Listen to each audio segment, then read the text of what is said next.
Thursday vibration station. But hello, Freedom family. A big welcome to wherever you're watching us from. My name is Krista Melbourne, co-founder of the Freedom Sister Movement. Yep, my name's Courtney Anderson, also co-founder of the Freedom Sister Movement too. Yay! And today and this week we have a special guest, Tyler Erickson. So we did call this Optimal Business Success with Tyler because he's going to share a lot about what his journey has been with him and his wife and his mission and what they're leading in terms of business, mindset, all different sorts of things. We just had a quick chat now and it's been so incredible to have a bit of a glimpse into Tyler's world and everything he's doing. But we're so excited to have you here, and it's such an honor as well, Tyler, to share your wisdom and your insight and your energy with our community. We really appreciate that.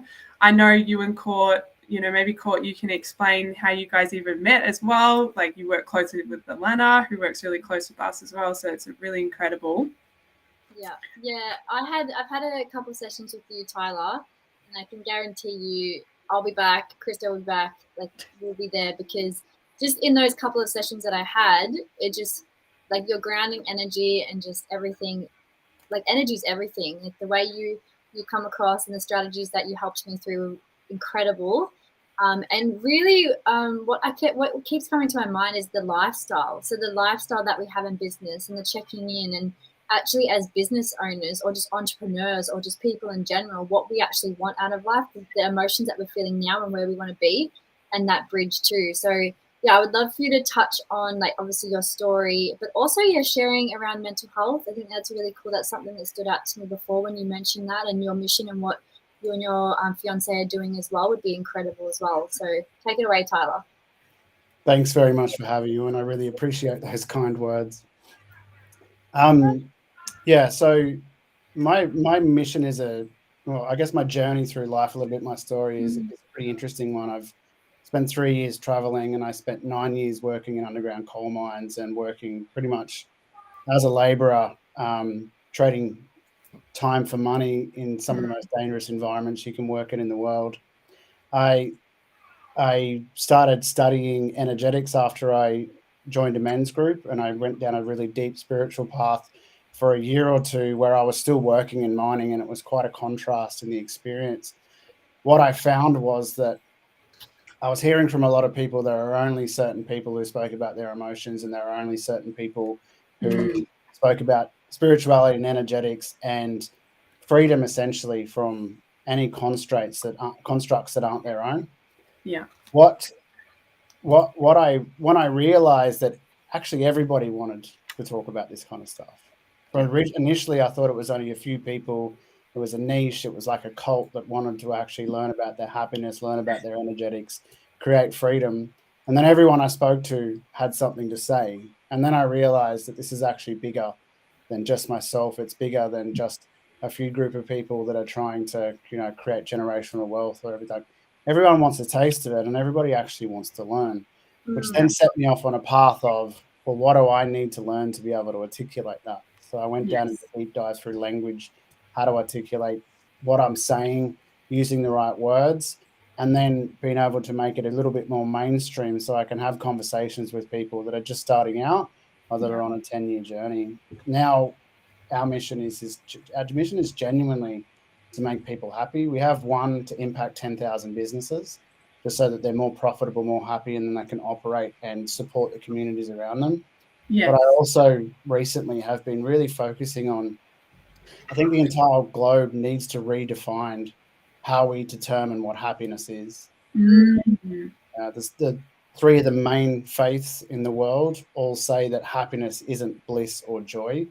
Yeah. So happiness isn't actually this feeling of euphoria. It's a feeling of whatever it means for you, but more of a stable stability, being able to act and respond, have enough excitement in your life and enough, I guess you could say, bad times or enough pressure for you to be able to continue to grow. Otherwise, you aren't happy. You're chasing, I guess, neurological hormones to help yourself feel better all the time rather than create something in the future. And the way that I feel like the entire globe needs to redefine that is happiness is a skill set, freedom is a skill set, business is a skill set. Just like anything else you learn, it is a process that we have to go through. And there's recipes out there for it, for all different types of people. And if we can create some of those recipes and give them to people and they work, then I feel like my work here on earth, as someone who's a healer, if you could say that, or somebody who's a teacher, is to give some of those recipes. Yes. Yeah, 100%. I really love that. Obviously, we talk a lot into freedom and what that means for the individual person, and freedom of all aspects of life and freedom of choice. More choices equals more freedom, essentially, and sometimes more responsibility. But there's so much gratitude and bliss and joy and experience in that beautiful life and those beautiful choices. So I love that you talked into that. Thank you. And just so, I guess, you did talk a little bit about how it's all started for you. What have you found, I guess, on your journey with working with clients, coming into contact with different facilitators or different coaches, or being in this space and evolving you and your wife? What have you found like really common through that experience when it comes to people's mindset or their relatability to freedom and to happiness? That's a great question. So I've found that there's a few things that if somebody hasn't got freedom or happiness, or is working towards it, or on the journey of creating it. Yeah. If you think of the word kingdom or dominion, it's the same as freedom. And Yes. it's somebody has a set of rules and structure and principles that they follow to then create. And when the word like keeping the peace comes through, keeping the kingdom or keeping freedom in place. So if you're focusing on peace, I find if people don't have that structure, or like I spoke about, that recipe for freedom or happiness or whatever is for you, then often they don't have the freedom long term, or it's not something they can look at and go, hey, I feel free this year. I had a really great year. Sometimes it's like I had a really great weekend, or I had a really great event, but the little moments at home when they're on their own, when loneliness kicks in, or imposter syndrome. And I think with the system or the recipe in place, then it's possible for everybody in a matter of time. There is the time factor. You got to work a little bit. That's one thing. The other thing I feel like is something that I'm passionate about is helping people establish really solid boundaries. So boundaries with the people around you, boundaries with the information that you digest and observe. So having boundaries and solid boundaries in your life. And surprisingly, I've done about 4,000 hours of facilitation. The most successful people have boundaries in a certain order and have processes in them, and they are something's either unknown or it's known. They trust it or they don't. They exchange value with it or they don't. It has an influence on them or it doesn't, and it is them or it isn't. And once they establish those boundaries, then they have the ability to be able to go, well, what's my structure for freedom? What do I want to create for myself? And it's not the same for everybody, and nor should it be. No. Yeah. No, that's incredible. Oh my gosh. I'm like, oh, you're speaking to my soul right now. This is so cool. It makes a lot of sense. The recipe, like finding your chi, finding your flow, finding your recipe, finding your structure, being really clear with what sort of queendom that you want to build. And then filling in all the spaces around the people that you want to have around you and the mentors that you want to walk beside is all a part of that. So, oh my gosh. Okay, that's incredible. So I guess just talk a little bit about, I would love for our community to hear more of your mission and what you and your wife are up to in terms of where you're heading, a bit of vision casting. I know we work with a lot of mums, and so in our coaching journeys and even at our dance events on the Sunshine Coast, there's a lot of mums that come along a lot that feel a little bit lost and finding their spark again, and where do they fit in life, because when motherhood comes along, a lot of them tend to give up, themselves and do that sacrifice thing where it's like, I'm just going to love on the baby forever and forget about everything of me, without remembering that that's then teaching your child to do the same thing. That's not what we want. So speak a little bit about, like, if there's a mum watching this, we work with mums who want to start a business as well, or have like a hobby or something that they want to get started. So if there was a mum watching this, or a woman watching this especially, and she feels a little bit lost, stuck, wanting to get a business off the ground, like how would you guide her? What piece of advice would you give to her? It would be boundaries first, and I offer that information freely and relatively to anyone who asks me, as long as they're willing to do the work. Yeah. So you don't own your children. Where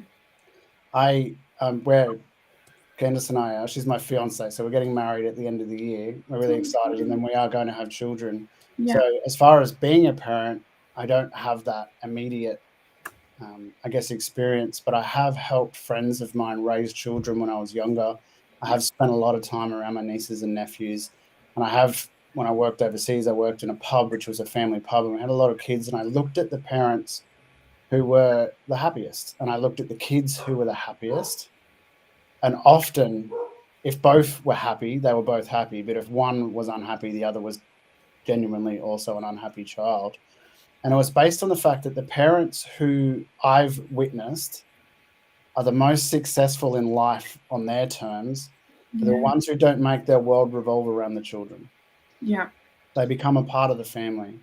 They don't create ownership over their children. They see them as an individual personality who also has their own boundaries that they're learning and developing. Yeah. The only way that you can teach somebody, younger population, right up to about 26, really, for men, younger for women. Men take a lot longer to develop emotionally, and it's just science. There's nothing we can do about that. But the fact is if you see them as somebody who's developing their own personality, their own behaviors, their own boundaries, and they're modeling you, they're watching you for every single thing you do. And through the ages of 1 to 7, it's really important. Between the ages of 7 to 15, if they're not fighting against you, then you haven't done a good enough job.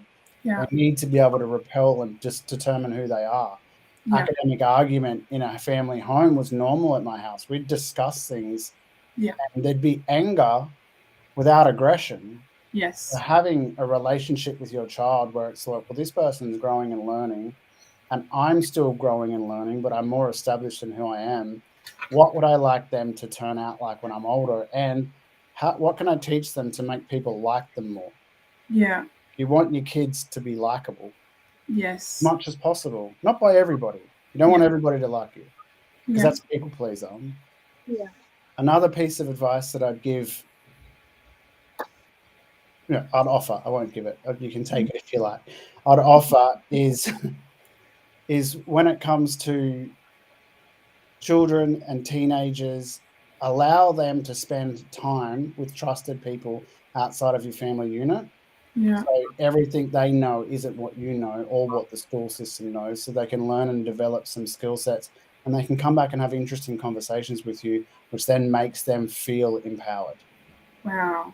Yes. Oh, I love that. That's so important. It was really actually alarming reading some of the studies, and this is just studies in Australia, to know that I think it was around about 80% of people only have contact with 80% of people. 80% of their intimate network. I can't remember how to word it, but it was talking exactly what you're saying, is there's too much time spent within just the family unit, or just, maybe just aunties and uncles, but there's not this exploration with maybe different sporting families, or different religions, different cultural things, different activities that the kids can get involved in. It's like a huge amount of percentage where families are just staying like that, and that's how it's going. There's no expansion or variation happening. So I couldn't believe that when we were actually researching it about a year ago. It's believable because it's what our society has been set up to do and conditioned. So I'm upset. I'm just not surprised. Yeah. Because if you keep the family home watching TV, buying on Amazon, on social media, eating the same food every week, doing their jobs, paying their taxes, supporting the community, society for other people will rise.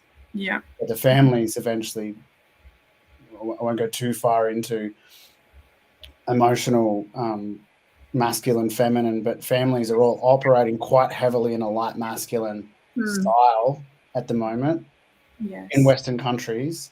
which is a style of service.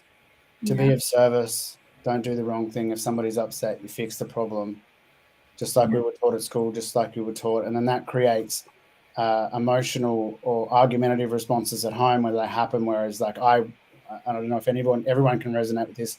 A lot of people I work with can. It's like in their childhood, there was a fight at home. It was go to your room, don't talk to me. I can't speak to you unless this is over. Yeah. So then that child then has to come back and be of service to the adult rather than developing their own personality. And as well as the parent further developing their personality. Yeah. Parents and children can both look at, the children can't do it yet. So when parents are in charge, they can both look at each other and go, well, we're both developing our personality and we both had valid agreements. And then you're teaching the child your reason why. If they reject you, you have to let them go make the mistake. Yes. And then they come back and they go, you were right. And then you build as those boundaries through. I don't know. They learn a little bit about it. And then once it gets consistent, they learn to trust it. And they go, well, I can trust my parent because the things they said worked. Don't touch that. It's hot. You touch it. It's burnt. I told you. Don't swing up that eye. You'll fall. Break your arm. Yeah. Okay, maybe mum's right. Yeah.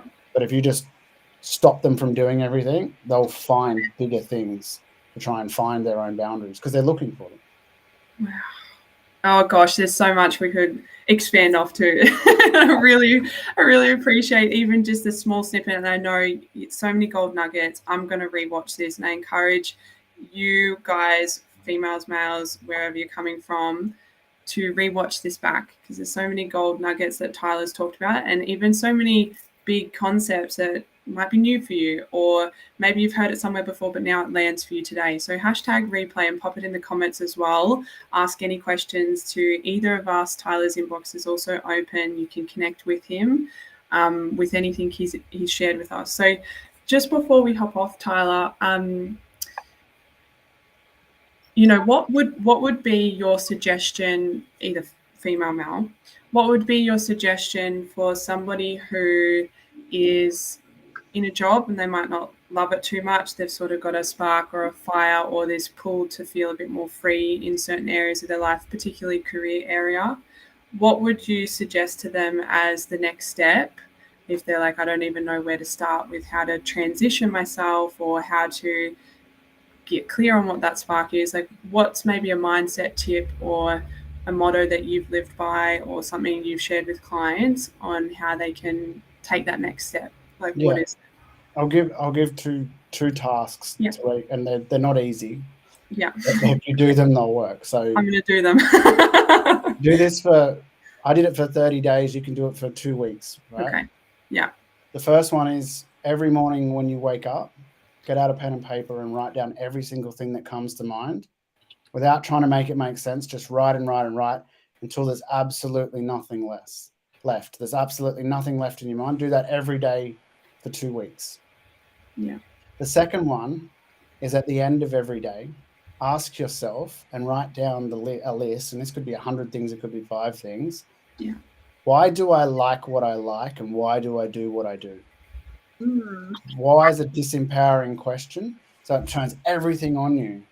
Yeah. But eventually it's going to force you to go, hey, why do I like what I like? Because often we do things just because that's what was in front of us next, not because what we actually want to do.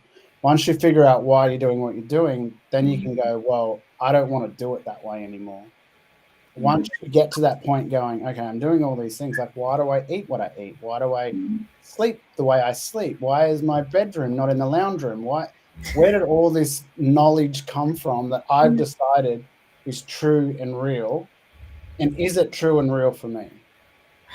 You deprogram yourself like that for 2 weeks, you'll see huge changes in your mindset. If you do it for a year, you'll completely change your life. Wow.